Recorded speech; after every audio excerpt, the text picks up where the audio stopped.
Mr. Mitchell, Here. Mr. Sidnor, Here. President Smith, Here. Mayor Mo. Here. Thank you. Moving on to agenda item number 4, report of the mayor and city council. I have nothing to report, so I'll move on and start with Councilman DeWalt. Thank you, Council President Smith. As everybody knows, I'm a fairly big advocate of education, so I would like to recognize and congratulate our own city administrator, Christian Pulley. She was chosen 1 out of 52 individuals for Leadership Maryland's 29th class. It's an 8-month hands-on learning program focused on the state's most vital issues. And I think one of the statements in that describes a personal commitment to be a force for positive change in their organization, their community, and their state. And I would like to just congratulate Christian on that, and good luck to you. I then want to focus on volunteerism. Just a word to our constituents out there that we have so many charities that need help in the city of Laurel, and they're great charities. They help people, they help animals, and we even have our own American Legion, which helps a lot of veterans that actually live in the city. My commitment to Laurel cats, I got to travel over the Bay Bridge to pick up 5 newly fixed cats and return them to their owners. And as I was coming back from the Bay Bridge, I saw the most gorgeous sunset going down as I was traveling over the bridge. So I guess that was my reward for volunteering. Also, the weekly time I spent down the American Legion, like I said, to help veterans and future veterans of our area. There's also Lars, and I also helped a constituent who desperately needed a refrigerator and a dishwasher. I was able to get for her. That's all I have, President Smith. Thank you. Thank you, Councilman DeWalt. Councilman Sidnor.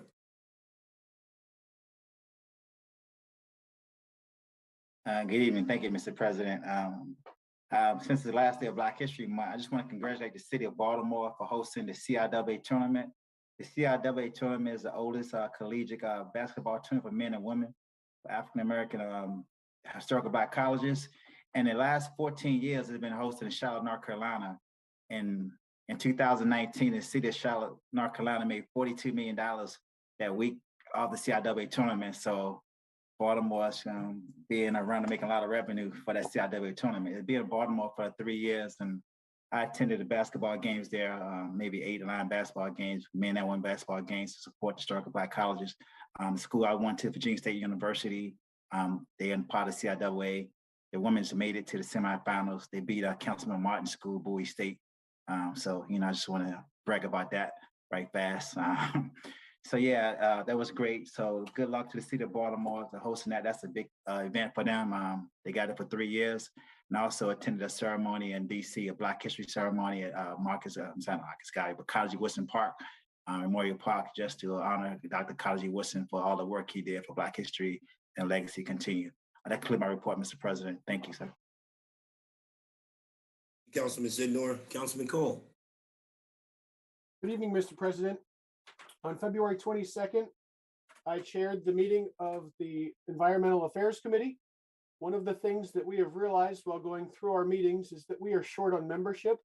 I'd like to put out to everybody that we are looking for new members, looking for resumes of people that would be qualified to serve, to help consult on cities' green initiatives.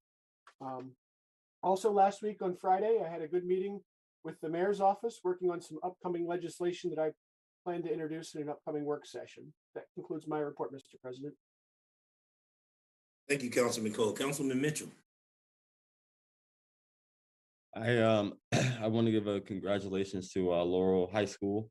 Their wrestling team did very well at the county championships. And they also had their regional championships this weekend at Laurel High School. So there'll be 3 wrestlers going on to the state championships this weekend. And just wish them luck. I just wanted to give them a shout out. That's about it. Thank you, Councilman Mitchell. Mayor Mo?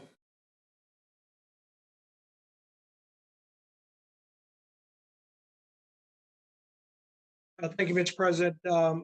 I'm saddened to announce the passing of former director of the Department of Park and Recreation, Ms. Jan Chavert. Chavert was hired with the city of Laurel on September the 21st, 1965, as a recreational leader in the Department of Park and Recreation. She was promoted to the assistant director of the department on February the 2nd, 1967, and then appointed to the director of the Department of Park and Recreation on January the 1st, 1979 by then Mayor Robert J. DePietro, and continued in that position until she retired from the city on July the 6th, 1990. I spoke to Bonnie Wilkinson earlier this evening, and they are working to put a celebration of life together.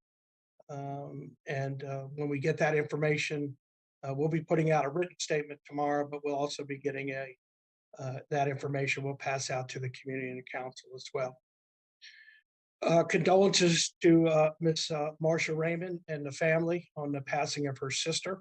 Marcia works part-time in our Helping Hands program, and again, our condolences and our thoughts and prayers are with Marcia. Did have the opportunity as well on the 15th to attend the burial service of former police officer Joni Kramer. I want to acknowledge and thank members of the Laurel Police Department that showed up, the honor guard, command staff. Was over in Virginia, but again, I want to thank them, and I think the Montgomery County Police Department also assisted with that as well. The Prince George County Municipal Association chapter meeting was held on the 17th, and we were talking about issues of mutual interest. And then let me just acknowledge and thank the Knights of Columbus for their food drive-through pantry, as well as the Faith Fellowship Community Church, who continues to do food distribution here in the city of Laurel. A South Laurel resident is very involved in the community on South Laurel area was Miss Dina Perino. I went to school with Jimmy and Gina Perino, and our condolences to them as well. I also attended the viewing services for former Mayor Jack Sims of District Heights, a fine individual, and I was sorry to hear and have to attend those services. Jack, as I said, was a fine individual, and he will truly be missed. The Mayor's Association for Prince George County did meet as well. Again, spoke of different issues that are facing our cities. We meet once a month on that as well. And then I want to, on the 25th, had the opportunity to attend St. Augustine University Central Intercollegiate Athletic Association, the CIAA. I was invited to a jazz brunch there. I appreciate the invitation. And as you heard Councilman Sidnor talk about, they are going to be participating in Baltimore for the next 3 years, and just a fine opportunity to learn about the CIAA, and just wanted to thank them for the invitation to be with. Do have a couple extra proclamations. I won't read them to save time. We'll put them out on social media.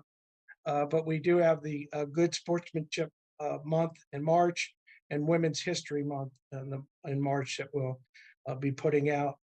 I do also want to let the general public know that with the lifting of the face mask mandate by the county executive, it also has been lifted here in the city. You do not have to wear a mask in any of the city buildings or facilities. We encourage people, if they want to wear one, and we ask everyone to respect that as well. We will also be had a consultation with the council president as well.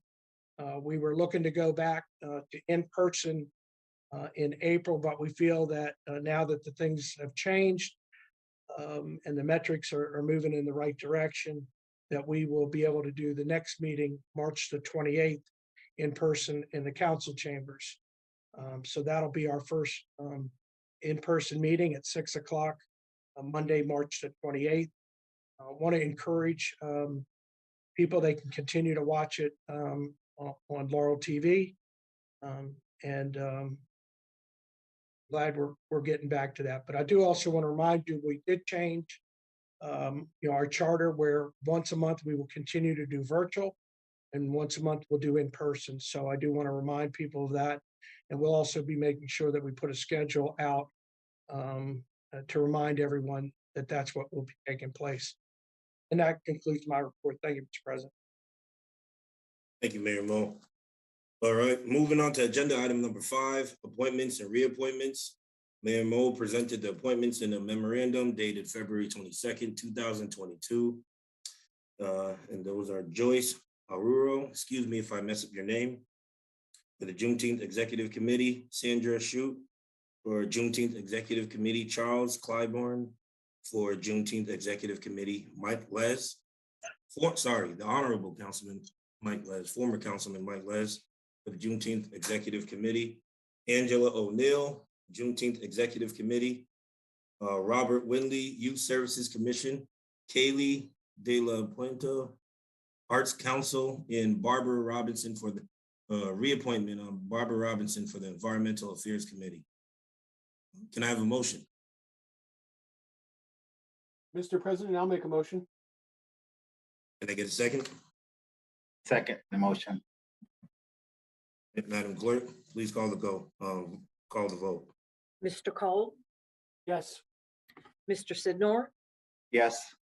Mr. DeWalt, Yes. Mr. Mitchell, Yes. President Smith. Yes. All right, moving on to agenda item number 6, general public hearing. Madam Clerk, is there anyone signed up to speak? Mr. President, there's nobody signed up to speak for during the general public hearing. Open the public hearing at 6:12 p.m. and I will close the public hearing at 6:12 p.m.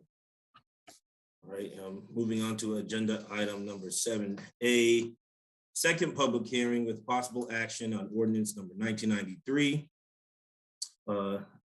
neo-traditional overlay concept plan number 924, an ordinance of the mayor and city council of Laurel, Maryland to approve neo-traditional overlay concept plan number 924 to redevelop a 63-unit townhouse community at the properties known as 7222 and 7302 Conti Road, Laurel, Maryland, 20707, submitted by Rivera Development LLC, providing an effective date. Director Love, you have the floor. Thank you, and good evening, Mr. President and council members. Before you is neo-traditional overlay concept plan number 924, ordinance 1993, as required by the City of Laurel Code, providing legislation to develop a 63-unit townhouse community located at 7222 and 7302 Conti Road. The applicant is seeking a neo-traditional overlay concept plan approval to develop a 63-unit townhouse community, which will include open space, recreation area with a tot lot, central gathering, sitting area, and stormwater management. Under the date of January 7th, 2022, the application and a cover letter asking for comments were also sent to the following agencies: the Maryland State Highway Administration, Washington Suburban Sanitary Commission, Prince George's County Health Department, Baltimore Gas and Electric Company, the Maryland National Capital Park and Planning Commission, Prince George's County Department of Permitting, Inspections and Enforcement, Verizon, Prince George's County Public Schools Department of Capital Programs, Prince George's County Council District 1 member, and Prince George's County Office of the Clerk Council. Under date of January 7, 2022, a memorandum asking for comments was sent to the following city departments: the Department of Public Works, the Police Department, Department of Parks and Recreation, and the Department of the Fire Marshal and Permit Services. The following agency responses were received. The following agency had no issue with requests comments from Maryland State Highway Administration. The following agencies provided comments which were included in the council packets and are available on the ECD website: the Prince George's County Health Department, and the Washington Suburban Sanitary Commission. The following responses were received from city departments with no issues with the project: the Laurel Police Department, the City of Laurel Department of Parks and Recreation, and the City of Laurel Fire Marshal's Office. The City of Laurel Department of Public Works provided comments that included that there are several dead ends in the neighborhood. Please note that in City Code Section 20-31.2D stated dead end alleys shall be provided where possible, but if unavoidable, shall be provided with adequate turnaround facilities at the dead end. This must be addressed later so our trash recycling special pickup trucks can maneuver in the community safely. All proposed streetlights shall be LED lights, and that the applicant must provide the DPW a plan including dimensions showing all public and private easements and right-of-ways for the project. No other comments were received. On January 14, 2022, a letter explaining the nature of the application and advising of the scheduled public hearings on the application before Planning Commission was sent by mail to all contiguous property owners. A memorandum from the City of Laurel Planning Commission to the mayor and Laurel City Council dated February 17, 2022 reads as follows. At the regular meeting of the City of Laurel Planning Commission held on February 15, 2022, the following action was taken on the subject zoning application. The commission, on the motion by Mr. Wilson and seconded by Mr. Welford, and carried on a roll call vote of all members present, voted to recommend approval of neo-traditional overlay concept plan application 924, ordinance 1993, for 7222 and 7302 Conti Road, Laurel, Maryland 20707, as presented in the technical staff report and proposed ordinance to the mayor and city council. The applicant would be responsible for the following conditions. The applicant shall obtain plat of consolidation approval from the City of Laurel Planning Commission. The applicant shall obtain forest conservation plan approval from the City of Laurel Planning Commission.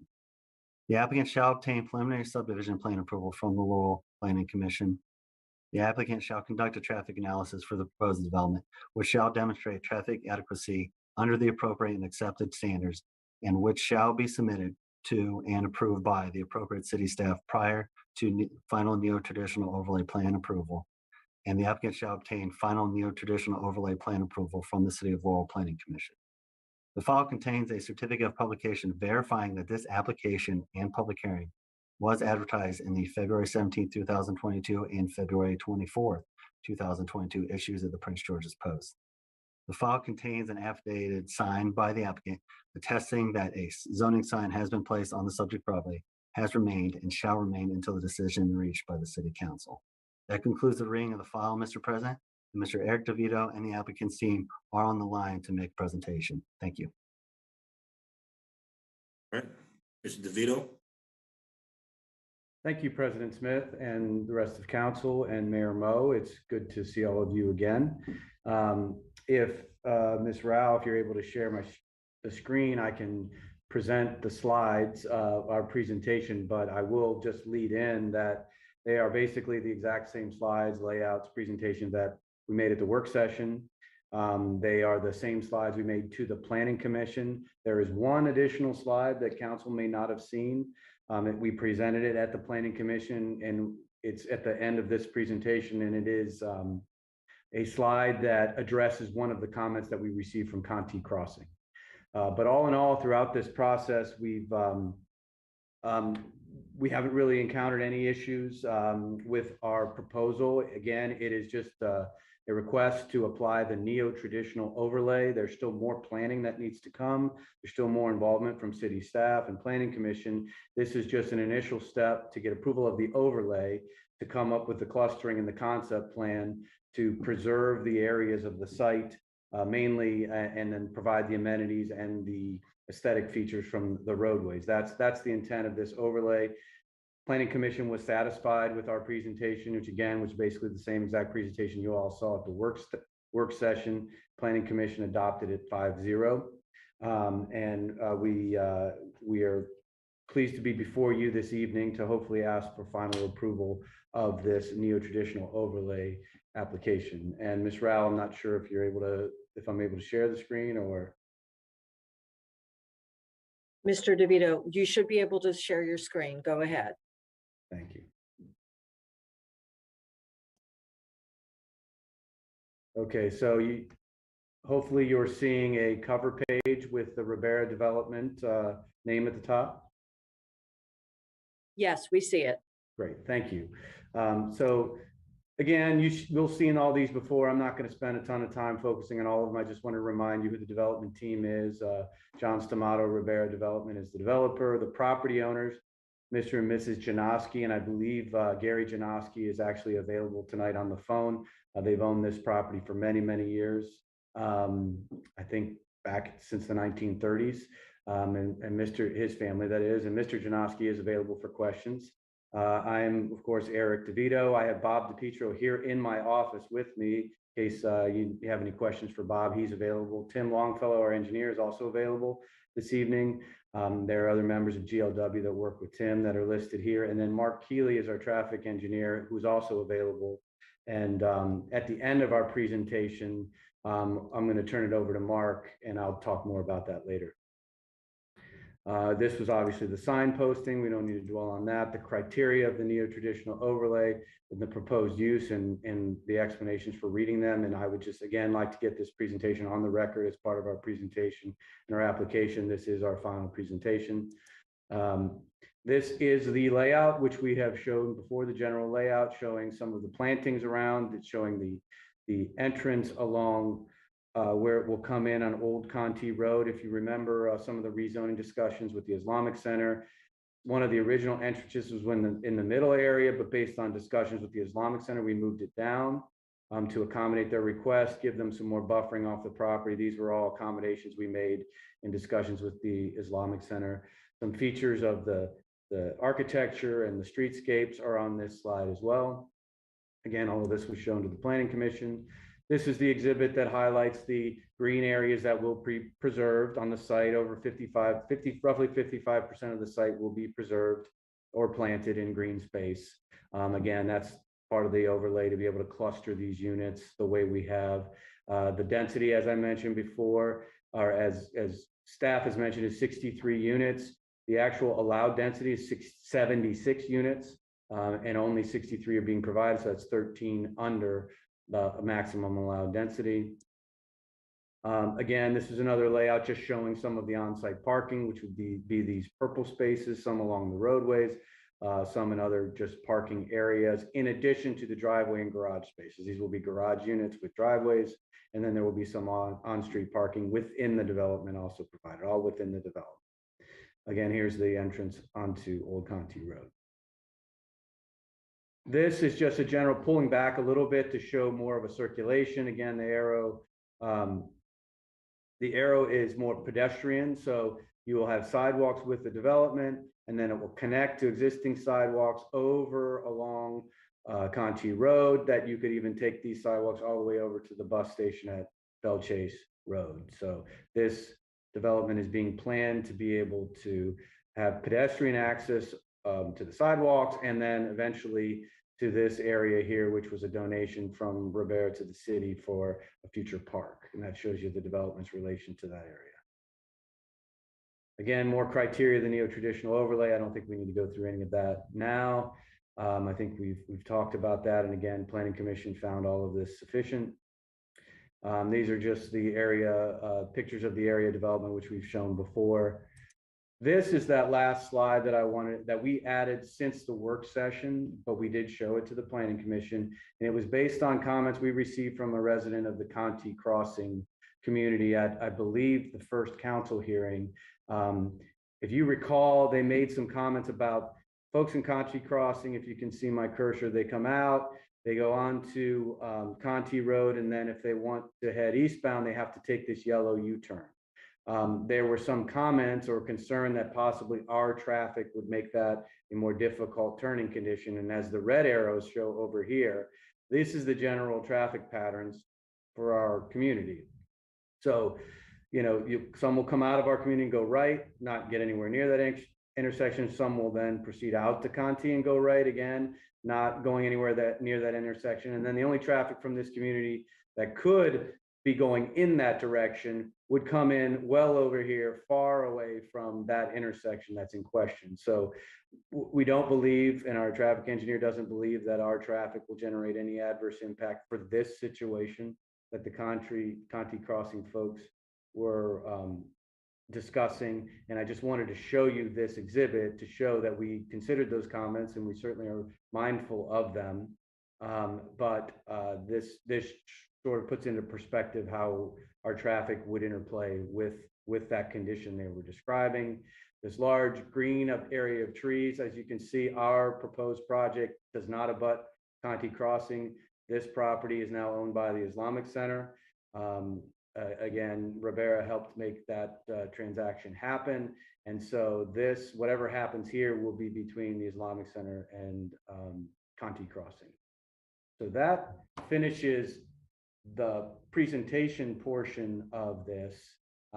What I'll explain now, and I'm certainly open for any questions, but I wanted to give a lead in to Mark Kayleigh, our traffic engineer, because at the Planning Commission, Mr. Wilson asked a few technical questions about traffic impact studies and how they're performed. We're not obligated to do a traffic impact study at this stage with this overlay. However, we did prepare a preliminary one, just so we could be comfortable that we wouldn't have any material adverse impact on these intersections. And our preliminary traffic study shows that we do not. Mr. Wilson actually had some questions about it. And Mark Kayleigh gave a very good presentation at our Planning Commission about how traffic studies are performed, some of the counts, some of the backgrounds, and how we came to some of those conclusions. I know Councilman Sidnor was there. He thought it may be something the council might want to hear tonight. So I've made asked Mark Kayleigh to be available to give sort of that same sort of background and discussion of traffic impact studies.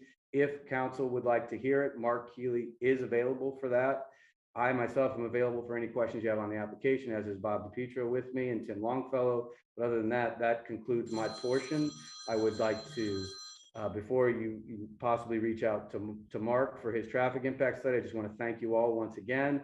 I'd like to thank you on behalf of the Janowskis and their family members for considering this application. And again, they've been longtime Laurel residents, and they appreciate everything that council has done to consider this application. So thank you very much.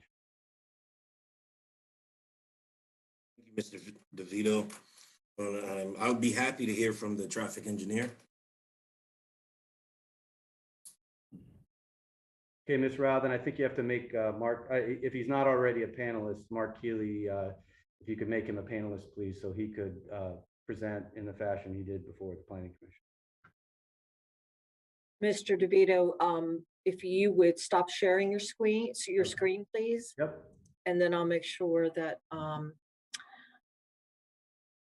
let's see, I believe, is it Mr. Healy? Kayleigh, can you hear me? I'm on the screen. Yes, Yeah, we okay. see you, Mr. Kayleigh. All right, thank you. Good evening, commissioners. Thank you for having me tonight. As Mr. DeVito said, I made a brief presentation at the work session on the 15th. And Mr. Wilson had 3 questions for me, essentially, and then I went through the basic how a traffic impact study is put together. So the questions that I received was, the first one was about existing traffic counts and if they are off the shelf data, or do we collect our own data? And the answer is we do collect our own data. We have a section of my company that collects traffic data. We typically use cameras to collect the data, and so that the data that's included in the study is recent traffic data. The other questions were really about background. The first one, when we established background, Mr. Wilson had a question: do we stop at the boundaries to the city? And the answer is no.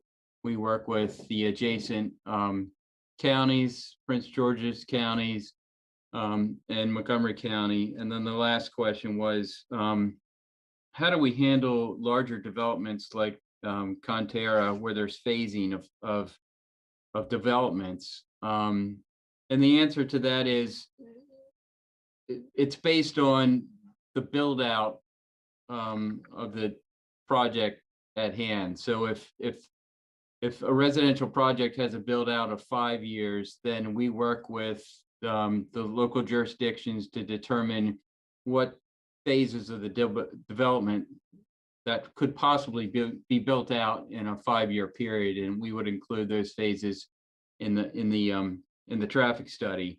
And essentially, a background development is a development that has preliminary plan approval, or that it's not completely built out. So that they were the answers to Mr. Wilson's questions.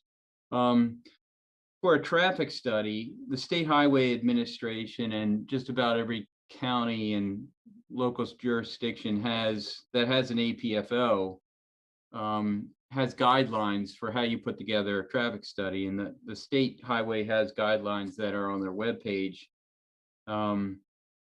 So the study starts out, you meet with the local jurisdiction or the county where the project's located, and you have a scoping meeting.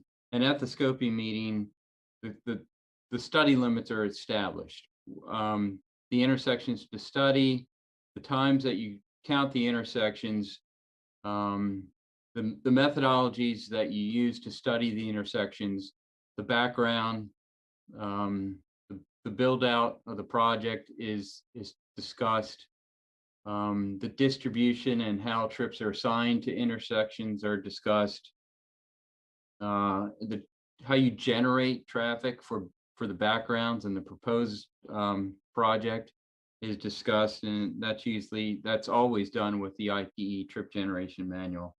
So State Highway, their threshold for when a traffic study is required is 50 peak hour trips. If you're under 50 peak hour trips, you don't have to do a study. All studies include 3 traffic conditions. It includes an existing condition, which is current intersection counts. So we'd go out and we collect the counts at the key intersections under conditions that are established by the local jurisdiction. So State Highway and just about every jurisdiction in Maryland requires us to count on a Tuesday, Wednesday, or Thursday, believing that those days represent typical traffic patterns. Mondays and Fridays, you may have different traffic patterns, so we don't count Monday and Fridays. We collect that data, and the existing traffic data that we collect is, these intersections we've counted multiple times. We have a whole database of counts, and we collect the data, and then we check the data based on counts that were previously conducted. The state and the counties do the same thing. So that establishes the existing traffic condition. The background includes a natural growth rate, which identifies traffic that is outside of the local area that is passing through. So if there's traffic from Howard County passing through, into Prince George's and Montgomery on an arterial road, that traffic is determined with a growth rate. And that growth rate is approved by the state or the local jurisdiction.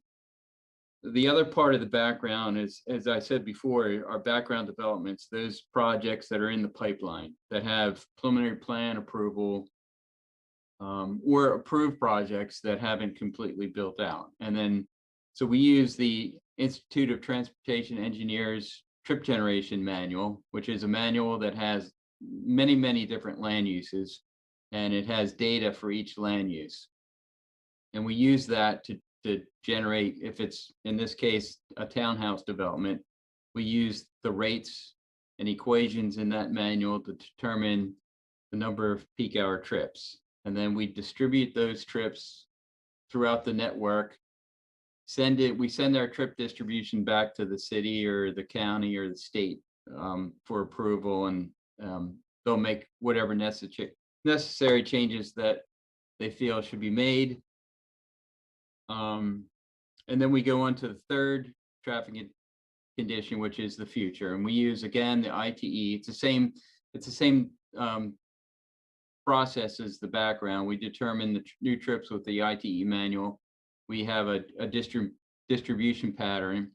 And then we total everything up, the existing, the background, and the future to get a total future traffic volumes at the intersections.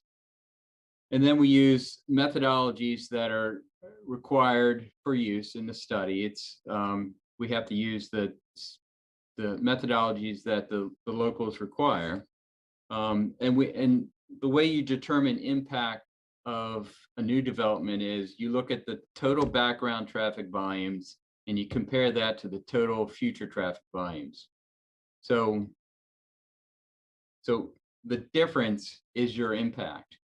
In some cases, if a level of service erodes from a D to an E, and then in that case, the developer of the new project would have to provide mitigation to mitigate those new trips and return that intersection back to the D level service, or if it was an E or an F under background, you have to mitigate those trips and bring it back to the same condition that it was under the total background traffic. So that's how we measure our impact.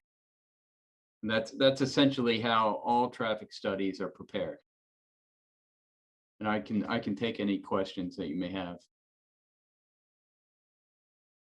Questions from the council? Yeah, Mr. President, I was at the planning commission meeting and I asked Mr. DeVito and Mr. Kayleigh to explain that because it was very thorough and I thought there was something that council can benefit from. Me personally, be totally transparent. I had no idea how the traffic study was conducted, but I thought the information would be very valuable to us. So that's why I couldn't explain it to us. And I want to thank Mr. DeVito and Mr. Kayleigh for explaining it. Now I know how traffic studies are conducted.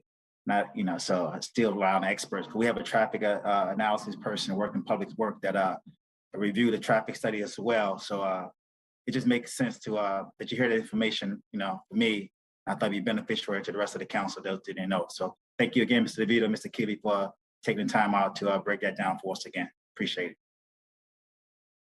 Thank you, Councilman Sidnor. Anyone else? All right, I'm gonna open the public hearing at 6:37 p.m. and close the public hearing at 6:37 p.m.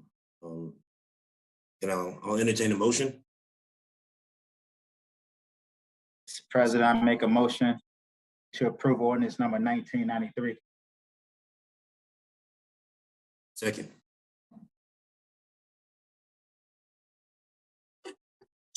Mr. President, was that you that made the second? No, I said, can I get a second? Oh, I'm sorry.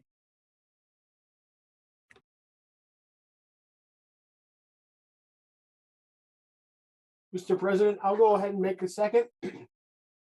Thank you, Councilman Cole. All right, Madam Clerk, please call the vote. Mr. Sidnor, Yes. Mr. Cole, Before I cast my vote, Madam Clerk, I'd like to make sure that the public knows that I am casting this vote with the assumption that because we're doing this overlay, there will be enough stormwater management control to allow for all stormwater to stay on this site. So I vote yes, Madam Clerk. Mr. DeWalt, Council President Smith, can I make a couple comments? Yes, sir. This is a high density 63 townhouses on 7.45 acres. It was originally zoned for approximately 20 to 25 single family homes. To the north, east, and west, there's the majority of that development is single family homes. To the south, that the developer shows those four pictures. One's Royal Farms. The other three developments are inside the city, and there are high density apartments and townhomes. Traffic will be a nightmare when the medical center is completed, which they're probably halfway through right now. The addition of this high density development and just past the senior center, another high density townhome project called Laurel Overlook, which is in the city limits and was approved by the city in 2018, and it currently is under construction. Along with increased traffic, there was already a recommendation that the lack of parking available on the street and the designated visitor public on the site is insufficient. This development is bad for our community, it's bad for the environment, and bad for future generations who choose Laurel as a place to live. I vote no. Mr. Mitchell, No. President Smith, Yes. Mayor Mo. Yeah, let me make a couple comments. Just on the health department's response, I thought it was interesting. They referenced 15 to 20 carry-out convenience stores, 1/2 mile. I'd venture to say probably quite a few of those are in Prince George's County. In fact, I went to Prince George's County approved a new 7-Eleven within 1/2 mile of this development. So they need to practice what they're preaching. I think the development's going to be a good development. The neo-traditional, I think, is an opportunity that has worked well across the firehouse over there on Cherry Lane. I think the developer has tried to work with the community.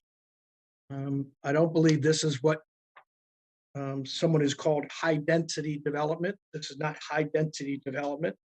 And I believe that the traffic will be taken care of. If people have to take some time to get out of the development, use the light, I think that will be accomplished. Let me also say the medical center, which was before Prince George's County, the medical center made no off-site improvements. They required no off-site improvements to the intersection, traffic lights, or anything else. And all of that is going to be done right down the city's throat again. So I'm all for the medical center, but they made no off-site improvements whatsoever, which is, I don't think, good for the community as well. I think the city, when we talk about the traffic, we talk about the review process. I want to remind individuals and residents that may be tuning in. The city of Laurel has an engineer that reviews traffic studies. Ask questions. This is an approval process. It's up to the planning commission to make sure all the other pieces fall into place working with staff. And I think the planning commission continues to do a good job for the city and for the residents. And I appreciate all their hard work. With that said, Madam President, I'll concur. Mr. President, I'll concur. Thank you. Thank you. There's no further business come before the mayor and city council tonight. This meeting is adjourned.